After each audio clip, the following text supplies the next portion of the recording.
cover to soil, plant, and animal relationships, grazing systems, stockpiling for winter grazing, forage sorghums, hay, and silage production, forage species and cultivars for the Mid-Atlantic region. That was a whole lot.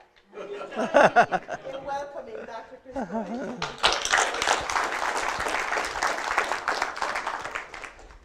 Thank you, Dahlia. And after that great introduction, I feel like I'm going to let you down now.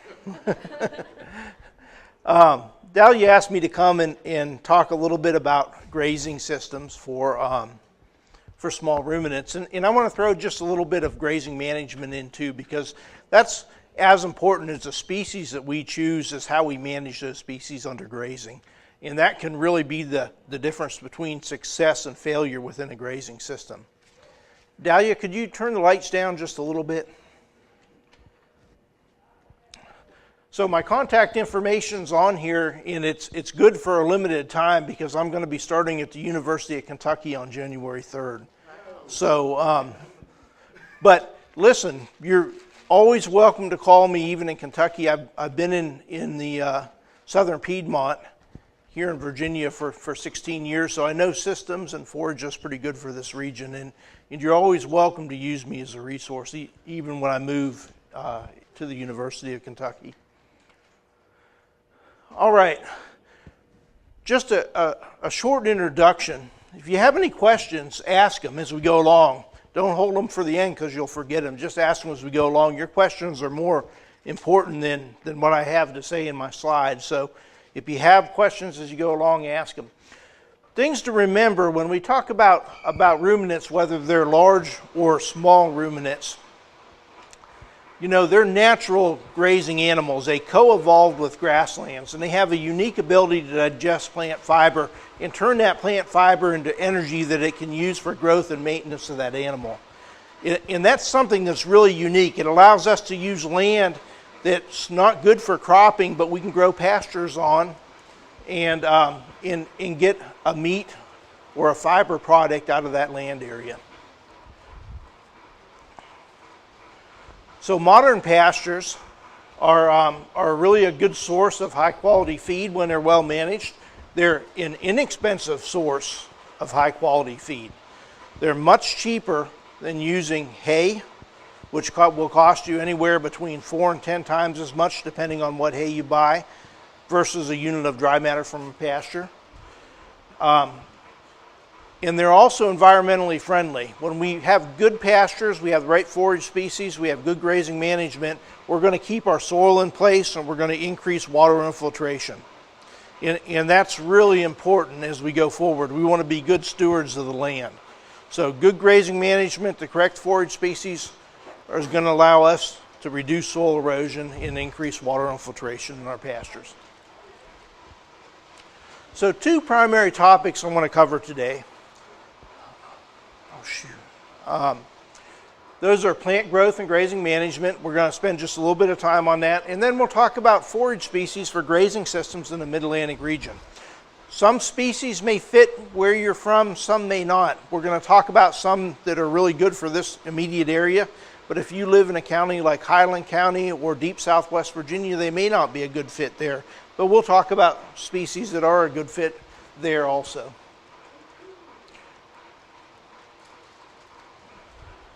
So going back to your high school biology class, I want to talk a little bit about photosynthesis. Photosynthesis is the most important biochemical process on Earth.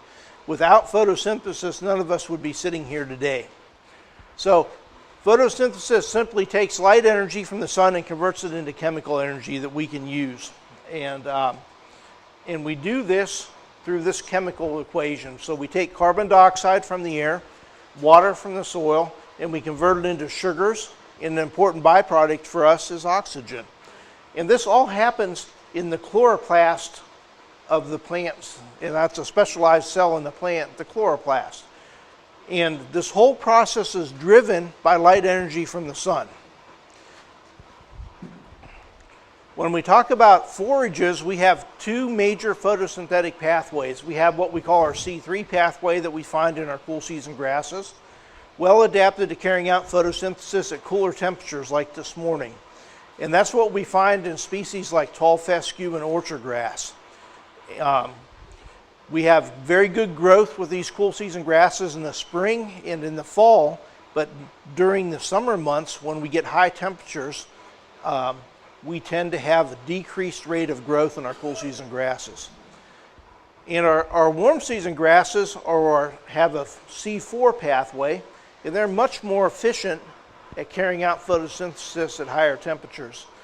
In fact, they'll fix about twice as much dry matter per unit of water used in the summer months compared to cool season grasses. So you can see during the summer months, having some warm season grasses in your grazing system is really a good thing. I'm going to talk about some introduced warm season grasses. Our next speaker, Vitalis Timu, will talk about some native warm season grasses that you can potentially use for grazing systems in Virginia. My wife is a horse person, and she likes this diagram illustrating how photosynthesis works, and I like to use it too because it kind of simplifies it instead of showing you an equation. If we look at photosynthesis and think about it as a factory model, our factory is the plant leaf, and our product is sugars and carbohydrates. To make any kind of a product, we need raw materials. In photosynthesis, our raw materials are sunlight, water from the soil, nutrients in the soil, carbon dioxide from the air. They go into our plant factory and we produce our product, which is sugars and carbohydrates. Now, those sugars and carbohydrates can go to two places. They can go either to a warehouse where they're stored up for later use, and that's storage places in the plant, or they can be used for growth and maintenance of the plant. What always gets first billing in a plant is growth and maintenance. So if we have a limited capacity in our factory because we graze part of our photosynthetic factory off, all the sugars and carbohydrates get shifted for growth and maintenance of the plant. Only when we're meeting the needs of growth and maintenance of the plant do the extras get stored up. Now, this warehouse is really important in a plant because it allows plants to adapt to stresses.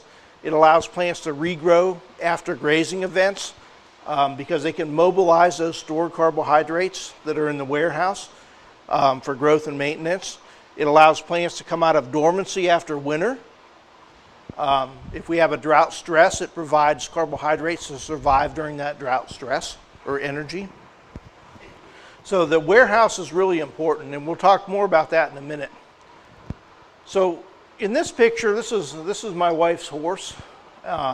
We have a defoliation event taking place here. So we're removing that leaf area or that photosynthetic factory.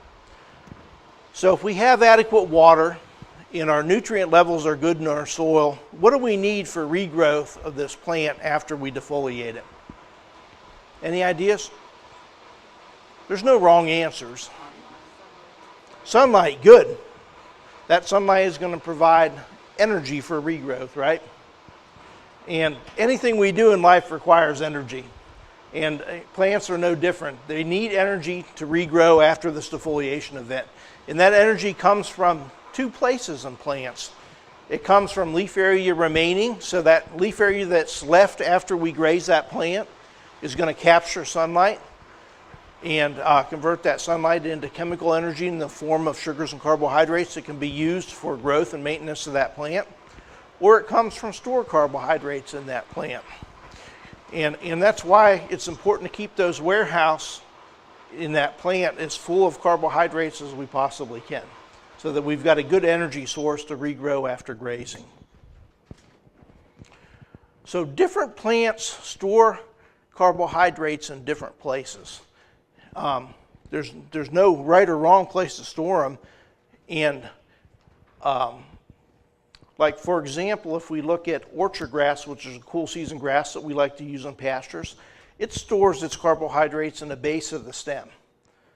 If we look at something like Bermuda grass, it stores it in structures that are down at the soil surface or below in their modified stems called stolons and rhizomes.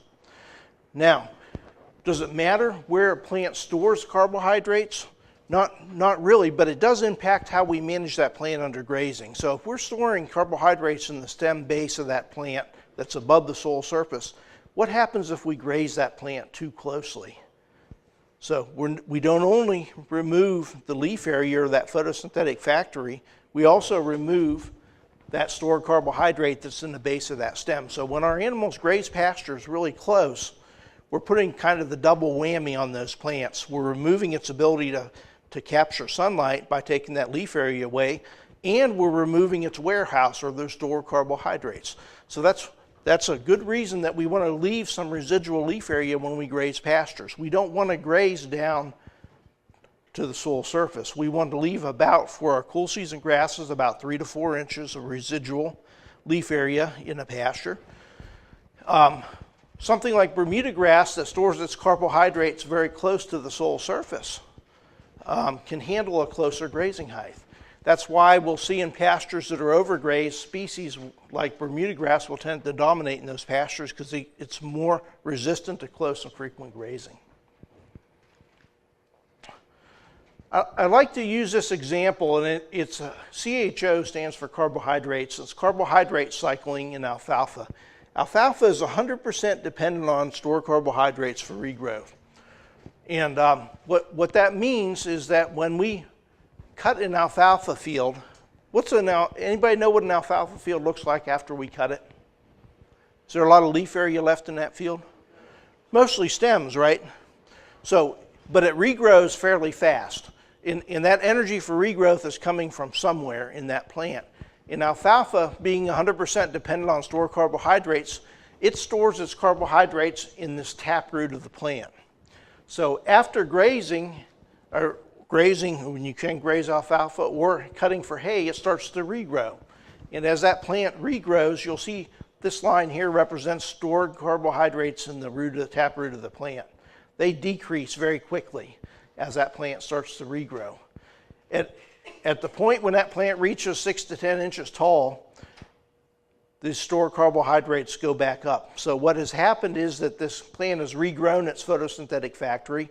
It's fixing more sugars and carbohydrates than it needs for growth and maintenance of the plant. So the extras get shifted back into that warehouse, and that warehouse fills back up. And by the time we're ready to cut that field again in 30 to 35 days, the stored carbohydrates are back up to the pre-cut level. This is really important to understand. If you understand this, you understand the whole basis of rotational grazing. We graze a pasture, and then we rest it.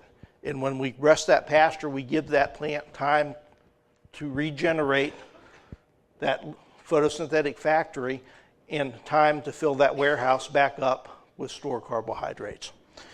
All forages have a carbohydrate cycle like this. It's most pronounced in alfalfa because it's 100% dependent on stored carbohydrates for regrowth. This is a grass tiller. Yep. One question. I'm going back to that slide. If you're trying to do the land clearing instead of wanting it to regrow, at what point would you reintroduce the feeding on that land? So if I'm going to go try to clear commercial land, would you want to do it when it's 2/3 of the way back up, or if you're trying to, completely clear land? So if you wanted to kill what was there, is what you're saying? Right. So just leave the animals on constantly, and then every time that plant regrows a little bit, that animal will clip off that new growth, and it never gets a chance to rebuild that photosynthetic factory, and you start to drain the carbohydrate reserves in that plant, and eventually you'll kill it. And the lawn out here is a nice example of that. If you look at that, they do a good job mowing that lawn, but they mow it very closely if you look at it.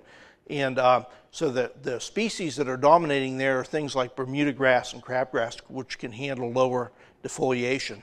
There's virtually no tall fescue in the lawns outside of this building if you take a look after lunch. So continuous grazing. Every time a new green piece comes up, let them graze it off, and that will help kill that plant. I'm thinking more of like a part-time project. Would it be a period of usually a couple of weeks? You're going to want to introduce them? If you're doing it under like a contract, that's what we're looking at to go under. Well, you're not going to kill a grass species just by overgrazing it or a forage species for a couple weeks at a time. It has to be continuous stalking, so for a long period of time to kill it. And what will happen is that grass species will start to slow down in regrowth. And as it starts to slow down, it becomes weaker and weaker, and eventually it'll die. But it doesn't happen in a period of weeks. It happens over a year or 2 years of poor grazing management. All right, back to this. This is a tiller from a cool season grass, and the question that I have for you today is that, first I want to tell you that if we have this little structure here called the collar, and once this collar shows, this leaf is not going to regrow anymore. So the question is what do we do with this leaf? We know that most of our nutrients are in the leaf of the plant. So do we save it, or do we allow the animals to graze it off if the collar is showing because it's not going to regrow anymore? Before you answer that, let me show you just a couple pieces of grass I brought with me.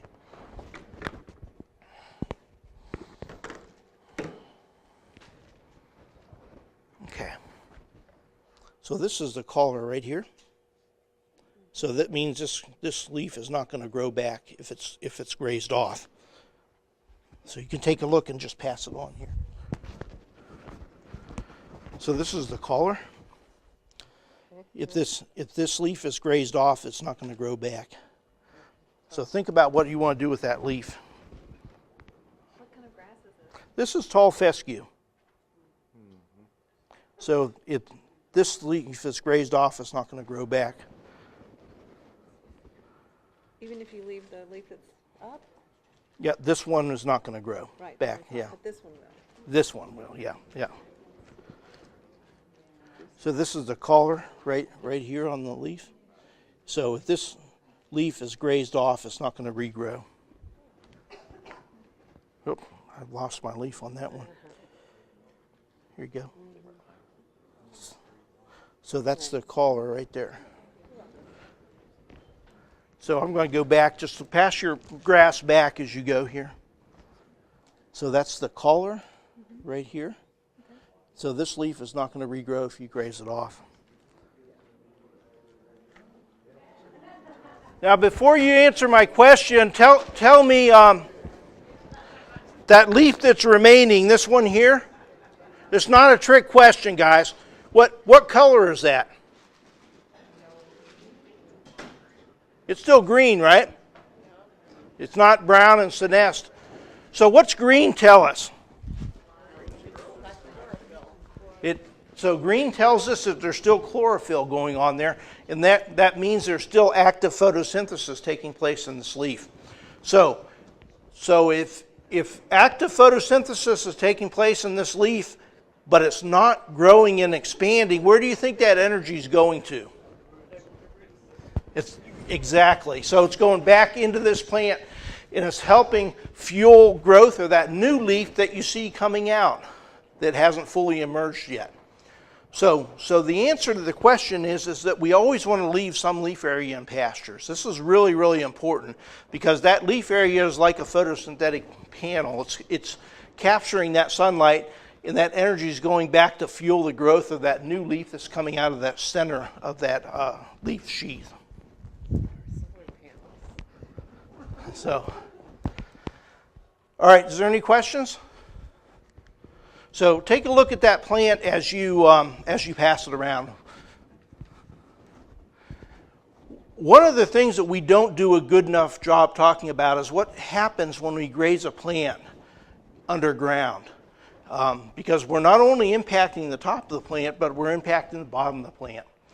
So what we have here is a study that was done by Kreider in 1950. So it's an old study, but it's really a kind of a foundational study. It was on root growth stoppage. And what he found was that when we took 50% of the top of the plant, so say we had a tall fescue pasture that was 10 inches and we removed 5 inches of that, root growth stopped for a short period. When we removed 90%, so if we had a 10 inches of growth in our pasture and removed 9 inches of that pasture, root growth stopped for 17 days. When we clipped that pasture 3 times a week, so that would be kind of similar to continuous grazing. We put the animals in. Every time that plant would try to grow back, the animals would eat it off. When we did that 3 times a week, root growth never resumed. When we took 40% or less of that top of the plant, so if we took 4 inches out of that 10 inches, root growth never stopped. What's the point here? What I want you to realize is that what you do to the top of that plant impacts what's going on underneath the ground. And as we graze that plant really hard and we take off lots of the top of the plant multiple times, we weaken the root system of the plant. That makes that plant less well adapted to drought stress because its root system will be smaller. And a lot of times we blame a drought for killing our pasture, but it wasn't the drought, it's how we treated that plant before. We continuously stocked it, we grazed it close, we had a really weak root system, and then the drought came along and it's like the straw that breaks the camel's back. So it's important to understand that what we do to the top of the plant impacts what we do to the bottom. This diagram just shows 3 plants. One lacks management, so we didn't really use it. One we grazed it rotational and stocking, and one we grazed it continuously. You can see the difference between the root size of the root systems on these plants.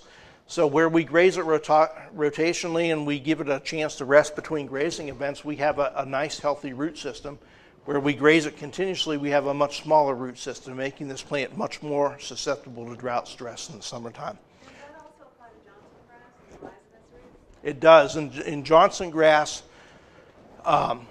Johnson grass loves rotational stocking, and it loves hay-type management because it gets rested between grazing events.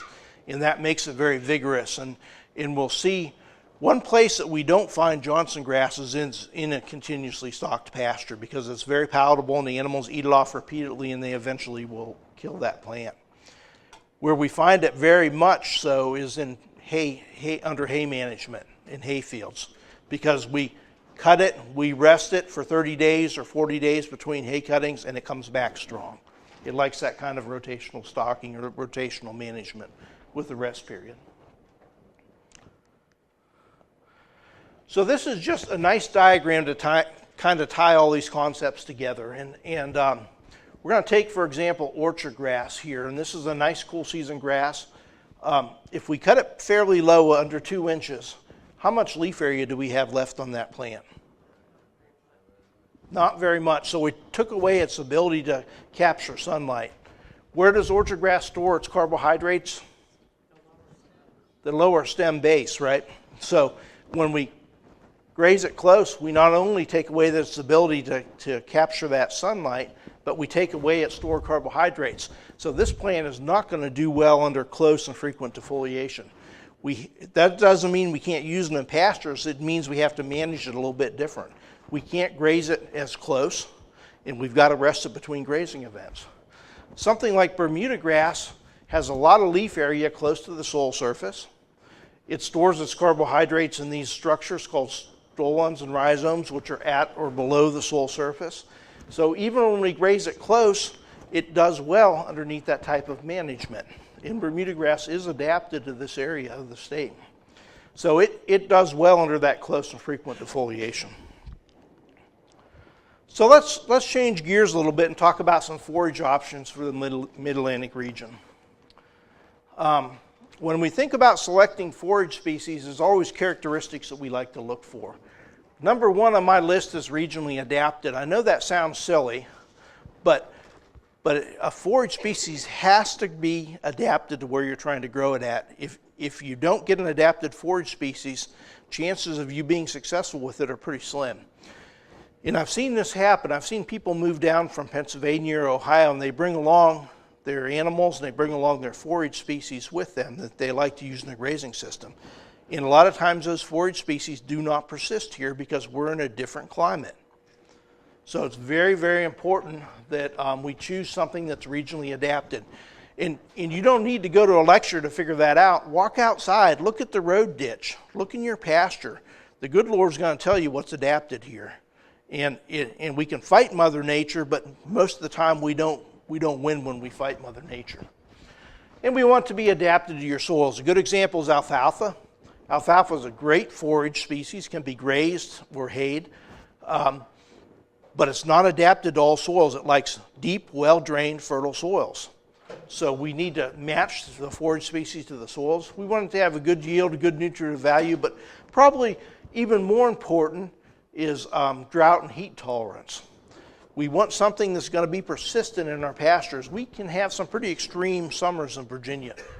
And we want to make sure that it's going to be tolerant to close and frequent grazing in our pastures. If we can choose a species that has more tolerance to grazing, that's ideal. And we want to be persistent in our pastures. So let's talk about some options. And again, this is just a little bit of a refresher. Our cool season grasses, like orchard grass and tall fescue, are going to have optimal growth at cooler temperatures. They're going to have optimum photosynthesis in the leaf blade at around 70 degrees Fahrenheit. They tend to be more digestible and higher in crude protein and have a longer total growing season in Virginia. Our warm season grasses have optimal growth at around 90 degrees Fahrenheit, so that makes them really well adapted to carrying out photosynthesis during the summer months. They're going to be less digestible and lower in crude protein generally, more drought tolerant, and more efficient at using water in the summertime. And you're saying, well, I'm not irrigating my pastures, so why do I care about water use efficiency? Well, these plants also use rainfall more efficiently. So you'll get about twice as much growth in the summer months from a warm season grass compared to a cool season grass with the same amount of rainfall. So this is just a nice illustration of the temporal nature of a warm and cool season grass. This was taken in March. And on this side we have Bermuda grass, and on this side we have tall fescue. So our tall fescue is green and growing in March. Bermuda grass is still dormant and will remain dormant until about, we'll see some green up in late April, and then it'll really start to get rolling around mid-May and early June. Up here in the corner is actually is a little piece of alfalfa, so we're getting good growth in the alfalfa, which is a cool season legume, in March. So we can see how having some of your pastures in a cool season grass and some in the warm season grass, not for March but for July and August, would be ideal in terms of a grazing system. And normally you would put those grasses in separate paddocks within the pasture. So not all in the same geographic area within the pasture, but in separate pieces of that pasture that are broken up. So this is the growth curve of our cool season grasses. As you can see, our cool season grasses here, like orchard grass and tall fescue, have a hump of growth in the spring, hump of growth in the fall, but not much growth going on in the summertime, even under ideal conditions, because photosynthesis is limited by high temperatures. In contrast, on our bottom we have our warm season grasses. And our warm season grasses have all that growth packed right into the summer months. So having some warm season grasses within your grazing system is ideal, because it's going to give you good growth when your cool season grasses are kind of semi-dormant in the summer months. Let's talk about some particular species, and I always like to start out with tall fescue because it's by far our best adapted cool season grass.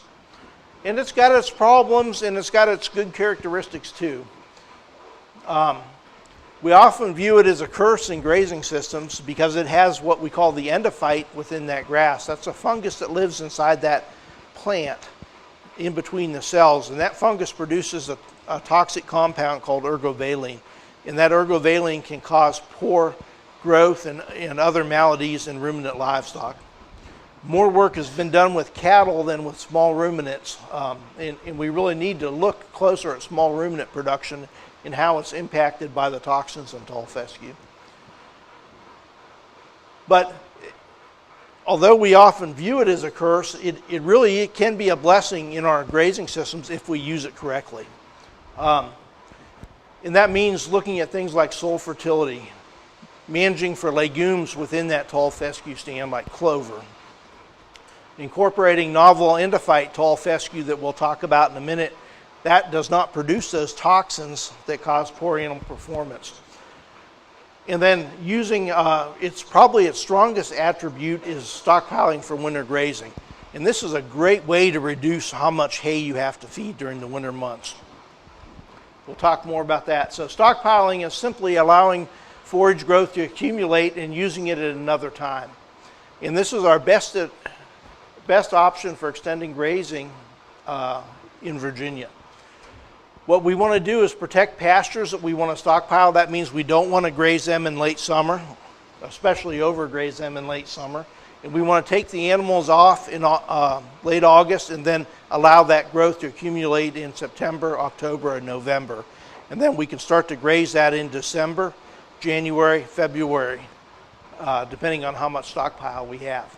So there's our seasonal distribution of tall fescue. Hump of growth in the spring, hump of growth in the fall, not much going on in the middle of the summer.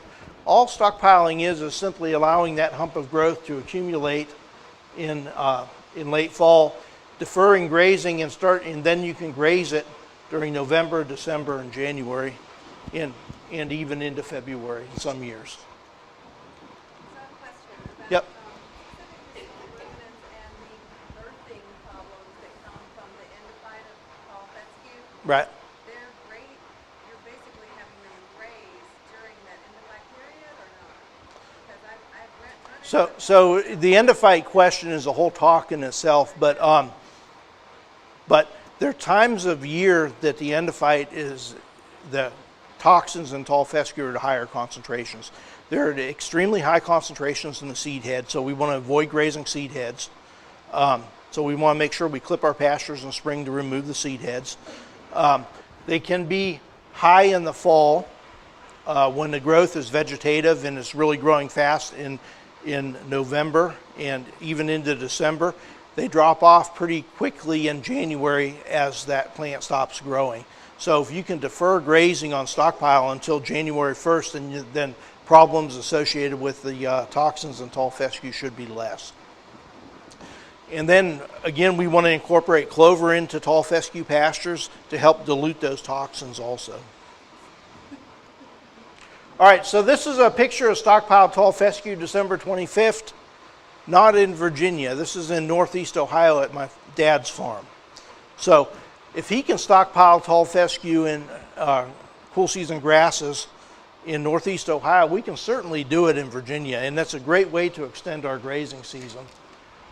This is closer to home. This is near the stockyards in Blackstone. This is February 10th in 2010. One of the beautiful attributes of stockpiled tall fescue is that it's very high in nutritive value.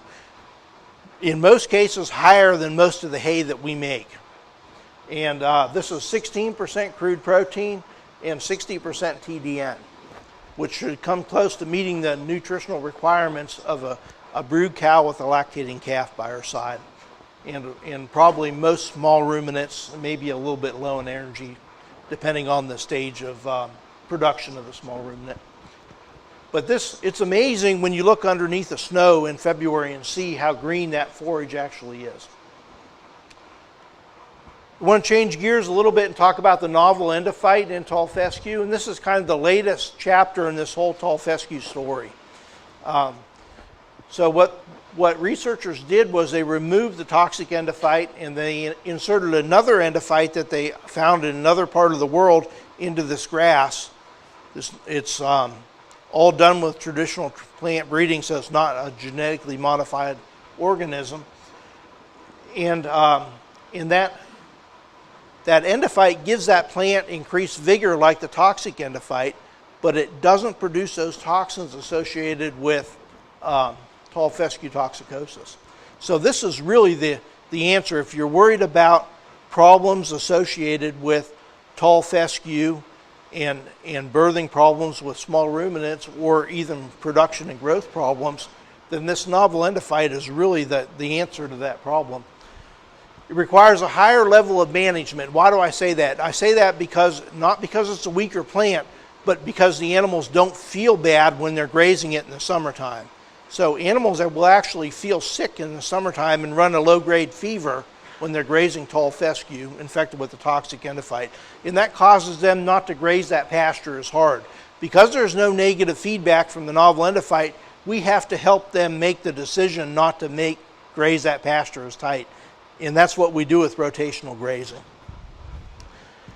But this is real, and I just wanted to show you some data, and this is not small ruminants. I don't have any good small ruminant data, but this is from stocker calves. For example, in Arkansas, they found that the calves gained 0.9 pounds a day when grazing toxic endophyte. they gained about 1 pound and 4/10 when they were grazing novel endophyte. Same conditions, pastures right beside each other, just a difference in the grass. And that's been repeated across the southeastern United States. So the differences in production can be quite drastic due to the endophyte. So this is some test data from the research station of Blackstone. And we tested a number of different tall fescue varieties under clipping management. And what we found was that some of the best varieties in the trial were actually novel endophyte tall fescue varieties. Texoma would be one that I would recommend for this part of the state. Texoma has novel endophyte in, is marketed by Pennington Seed. Jessup with the Max Q endophyte is another good choice. Bar Optima is one that we had in the trial, but it didn't do quite as well as the other two varieties in the trial. And every year we're having more novel endophyte varieties come out. In the beginning, we only had Jessup with the Max Q endophyte, and I think we're putting some downward pressure on the price of these novel endophyte varieties when we get more competition in the market. I'll talk just a little bit about Bermuda grass, and Bermuda grass is a real option for this part of the state. Probably not Highland County or deep southwest Virginia, but for this region of the state, Bermuda grass is a real option, and we commonly find it in pastures already. Bermuda grass is well adapted to Virginia and the Mid-Atlantic region. In the beginning, it could only be established vegetatively. That means we'd have to take a piece of a plant and then transplant it into a pasture, and that really limited use in the northern transition zone where we're located. But with the advent of seeded Bermuda grass, we can establish it like any other small seeded forage crop. And that's really facilitated adoption in the last 10 years of this plant. It comes as two ways. It comes as a cultivar. That's one single variety, pure variety in a bag, or it comes as a blend of several cultivars. Some blends are good, some blends are not so good. So my advice to you, if you're going to use a blend, just check the seed tag and see what varieties are in that blend. We want to avoid varieties that have Arizona common or giant Bermuda grass in them, because they're not well adapted here. They don't have good cold tolerance. But a lot of these newer varieties have, blends have several varieties that are well adapted to the northern transition zone. This is under intensive clipping management and high fertilization. But what I want to show you is the growth potential of Bermuda grass, if it's well managed, is huge. Over about a 10-year period, we've had Bermuda grass that yielded 7 to 8 tons of dry matter on average. Some years more, some years a little bit less, depending on rainfall. But to yield that much forage over a 10-year period is pretty phenomenal. And so the reason I'm telling you that is that it tolerates grazing, close and frequent grazing well, and it yields well if we invest in fertility management on this. So it needs nitrogen fertilizer to be productive at this level. I threw this slide in just to show you one of my hobbies on the side is to collect common Bermuda grass from people's pastures and put it in a trial. And these ones in yellow are some of the common Bermuda grasses that I've collected, put it under improved management. And what we found is that under improved management, some of these ecotypes of Bermuda grass that you may already have in your pasture can do quite well.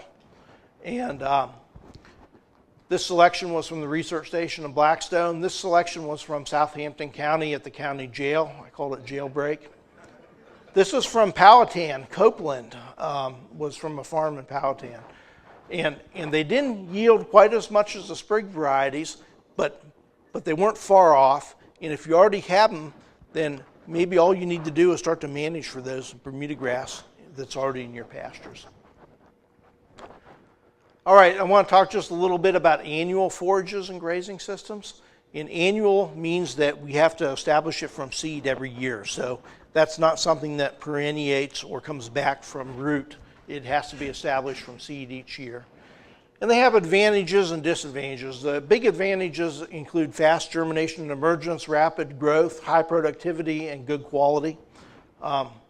And then we can use them for hay if we need hay, or we can graze them depending on what our needs are within the grazing system. The disadvantage is that they cost about $120 to $140 an acre to establish. And I say that's a disadvantage, but if we graze them correctly, we'll get that much, or most likely more grazing out of those acres than the cost of establishment. And then whenever you're establishing something from seed every year, you have a risk of not enough rain or too much rain and stand failures. So this is kind of my take on annuals within grazing systems. I think profitable grazing systems are going to be based on well-adapted perennials, like tall fescue or orchard grass or a mixture of the two, and maybe some summer grasses like Bermuda grass. And then these perennial sods can be supplemented with some annuals within the system to meet specific needs within that grazing system during the summer months or winter months. The first one I want to talk about that I think can fit well is crabgrass, and we've done work with crabgrass over a number of years at the research station. And it is a true warm season annual plant. We kind of think of it as a weed, but it can produce very high quality forage. The nice thing about crabgrass is that it acts like a perennial by reseeding itself. So once you plant it, as long as you let it go to seed, and it's hard not to let it go to seed during the summer, it's going to reseed itself, and with a little bit of soil disturbance in the spring, you'll get a new stand automatically regenerate itself. Good yield potential, excellent forage quality, much higher than Bermuda grass in terms of forage quality. No prussic acid like the sorghum species, can accumulate nitrates. Believe it or not, that's crabgrass, 60 days after planting at the research station in Blackstone. So its growth potential is good, not as high as Bermuda grass, but good. And you can actually buy improved crabgrass species. Red River would be one of those species. Quick and Big would be another one of the species that you can buy. This is annual ryegrass. This can be grown in combination with crabgrass. So we would grow crabgrass during the summer, then we come in late summer, early fall, we would interseed annual ryegrass into that same acreage within the pasture. And it can be very productive under good management also. Very high in forage quality, and the dry matter potential we've shown is about 7,000 pounds of dry matter year in and year out. And that's annual ryegrass. High yielding, excellent forage quality, adapted to a wide range of soils. It does require nitrogen fertilization to be good and productive. And we can overseed either a dormant Bermuda grass sod or a summer annual like crabgrass with annual ryegrass. And this is just some production data. All right, am I about done, I guess, with my time, Dahlia? I'm going to skip ahead a couple slides and show you one that I wanted to make sure you saw. Go ahead. Do you have a question? In your perennials, what do you know about AU Grazer or lespedeza? That's a great question. And that's the slide I was going to. You read my mind. So we're going to skip. We've got a presentation later on the agenda too on that. Yeah. So that's a Sericea lespedeza, and it's a long-lived perennial warm season non-bloating legume. It's the only perennial warm season legume that's adapted to this area of the country.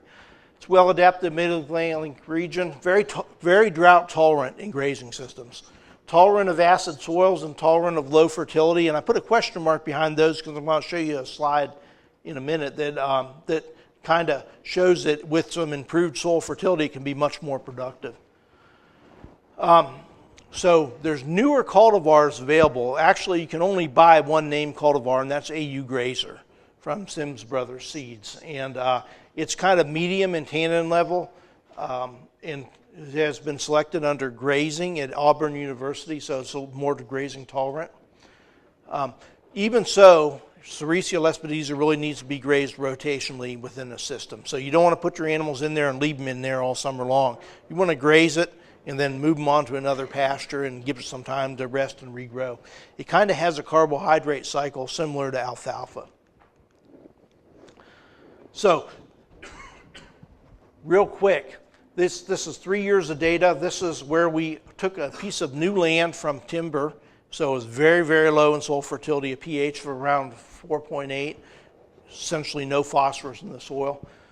And then we planted the Sericea lespedeza there, and this is how productive it was, about 500 pounds of dry matter per acre. All we did on that second piece is we added soil fertility at seeding. So we added lime and we added fertilizer at seeding, and you can see that we had about a 10-fold increase in productivity compared to no fertility. In the advertisements I've seen in Goat Rancher, it talks about lespedeza as being a worm resistant. What do you know about that aspect of it? Tom Terrell is going to talk about that in detail this afternoon, so I think I'll leave that to him. We have a field of, I guess it's Sericea lespedeza. We're a little bit more north.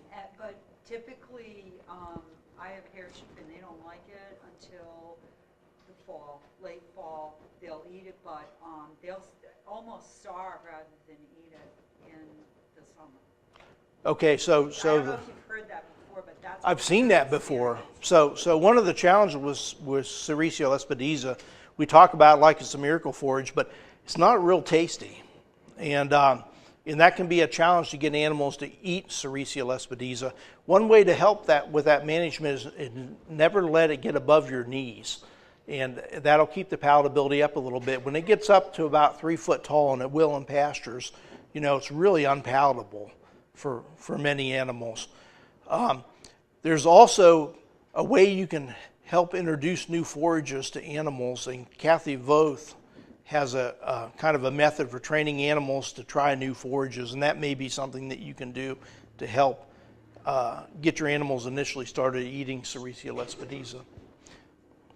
If you're interested, you can ask me. Okay, that's all to get. One more slide and I quit, Dolly, I promise. All right, so this is a forage system for the Mid-Atlantic. We'll start with a tall fescue base. That's our best adapted cool season grass. We can stockpile that to extend grazing into January. And then we can come in. We can add a warm season grass like crabgrass in the summer months to fill in that summer slump in forage production. And then we can add, where we grew our crabgrass, a little bit of annual ryegrass into that system to fill in those last niches.